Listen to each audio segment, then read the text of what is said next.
श्रीमद् भगवत गीता अध्याय 15। उसके उपरांत श्री कृष्ण भगवान फिर बोले कि हे अर्जुन, आदि पुरुष परमेश्वर रूप मूल वाले और ब्रह्म रूप मुख्य शाखा वाले जिस संसार रूप पीपल के वृक्ष को अविनाशी कहते हैं तथा जिसके वेद पत्ते कहे गए हैं, उस संसार रूप वृक्ष को जो पुरुष मूल सहित तत्व से जानता है, वह वेद के तात्पर्य को जानने वाला है। हे अर्जुन, उस संसार वृक्ष की तीनों गुण रूप जल के द्वारा बढ़ी हुई एवं विषय भोग रूप कोपलों वाली देव, मनुष्य और तिर्यक आदि योनि रूप शाखाएं नीचे और ऊपर सर्वत्र फैली हुई हैं तथा मनुष्य योनि में कर्मों के अनुसार बांधने वाली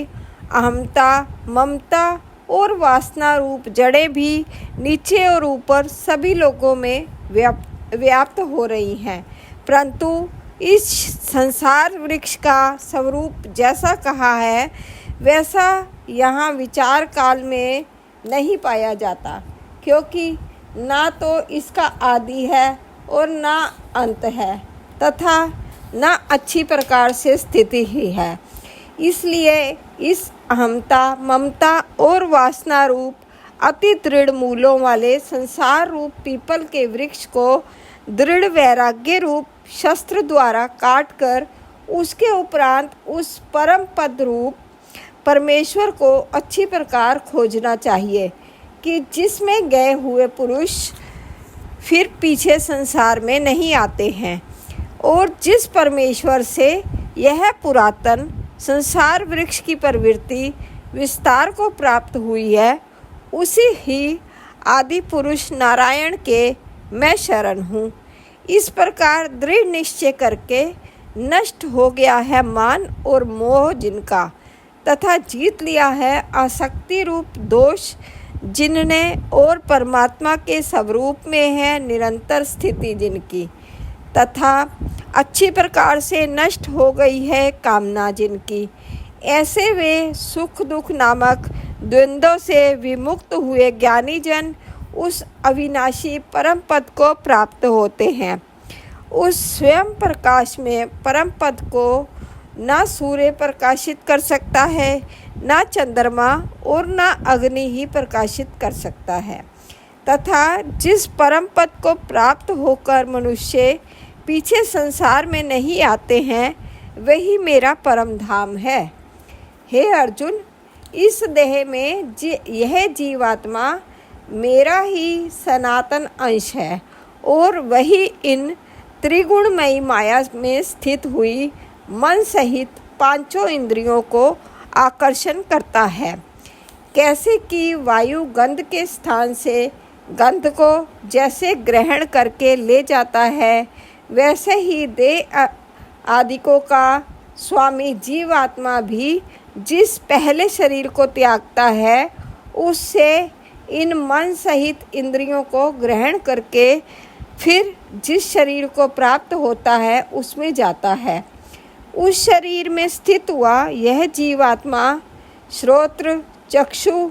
और त्वचा को तथा रसना, घ्राण और मन को आश्रय करके अर्थात इन सब के सहारे से ही विषयों को सेवन करता है। परंतु शरीर छोड़कर जाते हुए को अथवा शरीर में स्थित हुए को और विषयों को भोगते हुए को अथवा तीनों गुणों से युक्त हुए को भी अज्ञानी जन नहीं जानते हैं। केवल ज्ञान रूप नेत्रों वाले ज्ञानी जन ही इस तत्व से जानते हैं, क्योंकि योगी जन भी अपने हृदय में स्थित हुए इस आत्मा को यत्न करते हुए ही तत्व से जानते हैं, और जिन्होंने अपने अंतःकरण को शुद्ध नहीं किया है, ऐसे अज्ञानी जन तो यत्न करते हुए भी इस आत्मा को नहीं जानते हैं। हे अर्जुन, जो तेज सूर्य में स्थित हुआ संपूर्ण जगत को प्रकाशित करता है, और जो तेज चंद्रमा में स्थित है, और जो तेज अग्नि में स्थित है, उसको तू मेरा ही तेज जान। और मैं ही पृथ्वी में प्रवेश करके अपनी शक्ति से सब भूतों को धारण करता हूँ और रस स्वरूप अर्थात अमृत में चंद्रमा होकर संपूर्ण औषधियों को अर्थात वनस्पतियों को पुष्ट करता हूँ तथा मैं ही सब प्राणियों के शरीर में स्थित हुआ वैश्वानर अग्नि रूप होकर प्राण और अपान से युक्त हुआ 4 प्रकार के अन्न को पचाता हूँ। और मैं ही सब प्राणियों के हृदय में अंतर्यामी रूप में स्थित हूँ तथा मेरे से ही स्मृति ज्ञान और अपोहन होता है और सब वेदों द्वारा मैं ही जानने के योग्य हूँ तथा वेदांत का कर्ता और वेदों को जानने वाला भी मैं ही हूँ। हे अर्जुन, इस संसार में नाशवान और अविनाशी भी यह 2 प्रकार के पुरुष हैं। उनमें संपूर्ण भूत प्राणियों के शरीर तो नाशवान और जीवात्मा अविनाशी कहा जाता है तथा उन दोनों से उत्तम पुरुष तो अन्य ही हैं कि जो तीनों लोकों में प्रवेश करके सबका धारण पोषण करता है एवं अविनाशी परमेश्वर और परमात्मा ऐसे कहा गया है। क्योंकि मैं नाशवान जड़ वर्ग क्षेत्र से तो सर्वथा अतीत हूँ और माया में स्थित अविनाशी जीवात्मा से भी उत्तम हूँ, इसलिए लोक में और वेद में भी पुरुषोत्तम नाम से प्रसिद्ध हूँ। हे भारत, इस प्रकार तत्व से जो ज्ञानी पुरुष मेरे को पुरुषोत्तम जानता है वह सर्वज्ञ पुरुष सब प्रकार से निरंतर मुझ वासुदेव परमेश्वर को ही भजता है। हे निष्पाप अर्जुन, ऐसे यह अति रहस्य युक्त गोपनीय शास्त्र मेरे द्वारा कहा गया। इसको तत्व से जानकर मनुष्य ज्ञानवान और कृतार्थ हो जाता है, अर्थात उसको और कुछ भी करना शेष नहीं रहता। इस अध्याय में भगवान ने अपना परम गोपनीय प्रभाव भली प्रकार से कहा है।